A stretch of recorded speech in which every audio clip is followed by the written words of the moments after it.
Class नहीं है। और इसमें मैं आपके लिए विलोपन विधि सिखाने जा रहा हूँ बच्चों। और इस विलोपन विधि में एक क्वेश्चन आपको एग्जाम में हमेशा पूछा जाता है, तो और बहुत आसान होता है, इतना टफ भी नहीं है। ठीक है, तो चलिए मैं ज़्यादा समय ना गंवाते हुए आपके लिए ये क्वेश्चन सॉल्व कराता हूँ। ठीक है, और इसमें हम सीखेंगे कि विलोपन विधि कहते किसे हैं और विलोपन आखिरकार इसका नाम क्यों पड़ा है।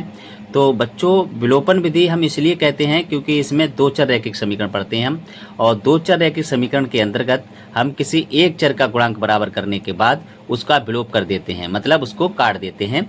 तो हमें एक चर का वैल्यू मिल जाता है, तो इसी को हम क्या कहते हैं बच्चों, विलोपन विधि। ठीक है, तो इसी प्रकार से हम क्या करेंगे, इसका पद विलोप करेंगे एक। तो यहाँ पे हमें गुणांक बराबर होना चाहिए, तो यहाँ पे क्या है 3 और यहाँ पे क्या है केवल 1 है, मतलब केवल ओनली y है। तो हम इसके गुणांक बराबर करने के लिए हम क्या करेंगे, यहाँ पे लिखते हैं समीकरण 1 में 3 से गुणा, 3 से गुणा करने पर। अब 3 से गुणा करेंगे तो क्या हो जाएगा, देखिए समीकरण नहीं बन जाएगी, इसमें समीकरण 1 में गुणा कर दे रहे हैं, तो आ जाएगा हमारा 3x प्लस 3y और बराबर 3 पंजे 15। ठीक है, इस प्रकार से हमें नई समीकरण मिल जाएगी और इसका नाम देते हैं बच्चों समीकरण नंबर 3। ठीक है, अब क्या करेंगे, समीकरण 2 और 3 को जोड़ने पर, ठीक है, लिखेंगे यहाँ पे समीकरण 2 व 3 को जोड़ने पर। ठीक है, चलिए जोड़ देते हैं। तो दो समीकरण लिखते हैं, 2x माइनस 3y बराबर 4 और समीकरण नंबर 3 लिखते हैं 3x प्लस 3y बराबर 15। ठीक है, इस प्रकार से यहाँ पे जोड़ने पे हो जाएगा और एक पद का विलोप हो जाएगा। ठीक है, जब पद का विलोप हो जाएगा तो क्या बचेगा हमारे पास 5x बराबर 19। ठीक है, तो x बराबर कितना आ जाएगा 19/5, ये आपका x का मान हो जाएगा। अब क्या करेंगे हम, x का मान समीकरण 2 में रख देंगे या फिर 1 में रख देंगे। तो ठीक है, चलिए किसी भी समीकरण में रख सकते हैं हम, तो मैं लिखता हूँ इसमें समीकरण नंबर 1 में, तो लिखता हूँ x का मान समीकरण 1 में रखने पर या फिर लिखने पर। ठीक है, ओके, चलिए हम रख देते हैं इसमें या फिर रखने पर। ठीक है, एक ही बात है। तो 19/5 प्लस बाई बटे नहीं, बाई बटे में नहीं है, बराबर 5।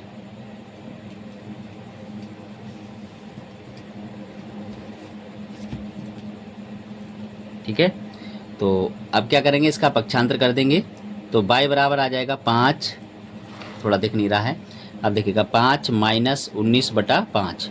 ठीक है, 5 का एलसीएम ले लेंगे तो y बराबर आ जाएगा आपका 25 माइनस 19/5। ठीक है, अब y का वैल्यू निकल के आ जाएगा आपका 25 में से 19 घटा दें तो कितना बचेगा 6/5। ठीक है, तो इस प्रकार से आपका x और y दोनों वैल्यू सॉल्व हो जाता है क्वेश्चन ये। तो इसको इस प्रकार से मजली ब्रैकेट के अंदर बंद कर देते हैं। x का मान आ गया हमारे पास 19/5 और y का वैल्यू आ गया 6/5। ठीक है, इस प्रकार से बच्चों ये विलोपन विधि से क्वेश्चन सॉल्व हो जाता है। तो अच्छा लग रहा है अगर वीडियो आपको, तो वीडियो को लाइक अवश्य करिए बच्चों, क्योंकि मैं इस प्रकार का वीडियो बनाता रहता हूँ। ठीक है, और आप लाइक और कमेंट अच्छे से करिएगा। ठीक है, चलिए मैं अगला प्रश्न आपके लिए करा रहा हूँ। जैसे कि बच्चों मैंने अभी क्वेश्चन सॉल्व किया था, उसी प्रकार से इस क्वेश्चन को हम सॉल्व करेंगे। इसमें भी हम गुणांक बराबर करेंगे बाई के। ठीक है, क्योंकि यहाँ पे माइनस प्लस और ये आसानी से कट जाएगा। तो हम क्या करेंगे, समीकरण नंबर 2 में 2 से गुणा कर देते हैं। ठीक है, तो लिखते हैं हम 2 दूनी 4x और 2 दूनी 4y और 2 दूनी 4, ये बन जाएगा नया समीकरण, समीकरण नंबर 3। तो लिखते हैं यहाँ पे बच्चों समीकरण 1/3 से, तो क्या लिखेंगे हम ऐसे करके 3x प्लस 4y बराबर 10 और 3 समीकरण लिख देते हैं, 4x माइनस के 4y बराबर 4। ठीक है, इस प्रकार से ये जोड़ने पे कट जाएगा बच्चों, यहाँ लिख देंगे हम जोड़ने पर। ठीक है, तो 3x और 4 कितना हो जाएगा 7x और इधर हो जाएगा आपका 14। तो x बराबर कितना आ जाएगा, 7 से इसको भाग दे देंगे, 7 दूनी 14, तो x का वैल्यू आ जाएगा 2। अब क्या करेंगे हम, x का मान समीकरण 1 में रख देते हैं, तो x का मान समीकरण 1 में रखने पर, ठीक है, चलिए फटाफट रख देते हैं। समीकरण 1 क्या है, 3x + 4y = 10, तो 3 और x के जगह पर रख देंगे 2 + 4y = 10, ठीक है। तो ये हो जाएगा 3 दूनी 6 और 4y = 10, ठीक है। तो पक्षांतर कर देंगे, तो 4y बराबर आ जाएगा आपका 10 - 6, तो y बराबर आ जाएगा 4/4, ठीक है। उसको भाग कर देंगे तो क्या आ जाएगा 1, ठीक है। तो इस प्रकार से y का आंसर आ जाता है, क्या आ जाता है, x = 2 और y = 1, ठीक है। इस प्रकार से हम इसको आंसर में कन्वर्ट कर देते हैं बच्चों, ठीक है। तो ये क्वेश्चन नंबर 2 था। चलिए अब क्वेश्चन नंबर 3 समझते हैं। क्वेश्चन नंबर 3 क्या दिया गया है, ये है समीकरण, 2 समीकरण है इसमें, 3x - 5y - 4 = 0 और 9x = 2y + 7, ठीक है। इस प्रकार से समीकरण दे रखा है। तो जो दूसरा समीकरण है वो थोड़ा सा सही करना है हमें, ठीक है। इसका पक्षांतर कर देंगे, 9x - 2y और -7 = 0, ये बन जाएगा समीकरण नंबर 3 कह लो इसको, क्योंकि 2 यहाँ पे है, तो 3 समीकरण हो गया। अब हम क्या करेंगे, इनके गुणांक बराबर करेंगे।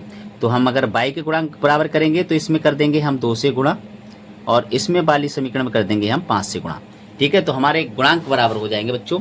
अब गुणांक बराबर करने के लिए हमें समीकरण नहीं बनानी पड़ेंगी, चलिए बना लेते हैं। 2 से गुणा करने के बाद तो ये हो जाएगा 6x और 2 पंजे 10 और 4 दूनी 8,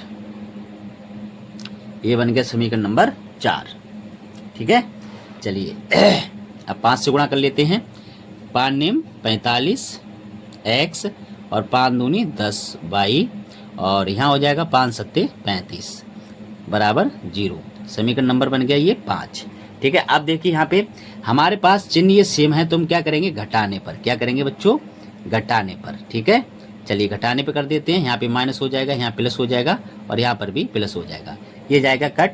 अब क्या हो जाएगा, देखो बच्चों, 45 में से जब 6 माइनस करोगे तो कितना बचेगा हमारे पास, 45 में से जब 6 घटाएंगे तो 39 बचेगा, है ना।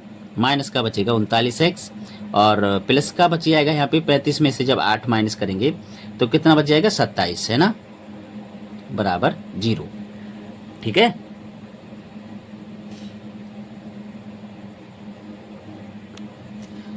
नेक्स्ट चलते हैं।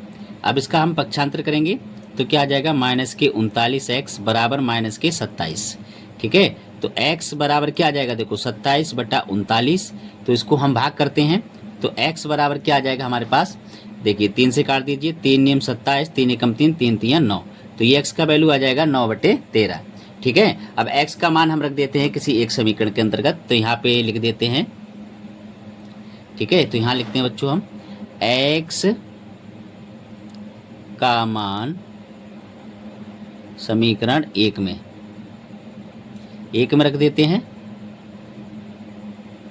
1 में रखने पर, चलिए 1 में रख देते हैं, तो 3 × 9/13 -5y - 4 = 0, ठीक है। 1 में रख दिया हमने। अब क्या करेंगे हम इसके, देखिए यहाँ से जो 3 है हमारे पास और इनका गुणा कर देंगे तो 3 नियम कितना हो जाएगा, 27, है ना। तो 27/13 -5y और बराबर हो जाएगा ये 4, ठीक है। तो -5y = 4 माइनस के हो जाएगा बच्चों 27/13, इसका एलसीएम ले लेंगे तो कितना आ जाएगा हमारे पास, -5y और 13 चौका कितना होता है, देखो गुणा कर लीजिएगा, अगर पहाड़ा नहीं आता है तो बहुत आसान है, देखो 4 तियां 12 के 2, 4 एकम 4, 4 और 1 5, ठीक है, -27/13, ठीक है। अब देखिए 52 में से 27 घटाएंगे तो कितना बचेगा, 12 में से 7 जाएगा तो 5, है ना। तो 12 और यहाँ हासिल चला गया, 4 रह गया, 4 में से 2 गया तो 2 बचेगा /13 और ये 5 है वो इसके गुणा में चला जाएगा इस प्रकार से, और यहाँ क्या रह जाएगा, माइनस के केवल y, ठीक है, माइनस के केवल y रह जाएगा। अब 5 इसको 25 को काट दीजिएगा तो y बराबर आ जाएगा -5/13, ठीक है, क्योंकि यहाँ पे ये प्लस हो जाएगा क्योंकि ये इधर लग गया माइनस का, ठीक है। तो इसलिए हम y का मान कहेंगे -5/13। तो बच्चों यहाँ पे आपके 2 मान आ गए, ठीक है। x का वैल्यू कितना आ गया, 9/13 और y का वैल्यू कितना आ गया, -5/13, ठीक है। इस प्रकार से क्वेश्चन सॉल्व हो जाता है, उम्मीद करता हूं बच्चों आपको ये क्वेश्चन समझ में आए होंगे और आपको विलोपन विधि अच्छे से समझ में आई होगी। और इसी प्रकार की वीडियो मैं बनाता रहता हूं बच्चों। तो नए जो बच्चे आए हैं हमसे जुड़े हैं तो वो सभी बच्चे चैनल को सब्सक्राइब कर लें, जिससे कि मैं डेली लाइव शाम को 8:30 पे आता हूँ, वो आपको क्लास मिल सके। ठीक है, थैंक यू बेटा।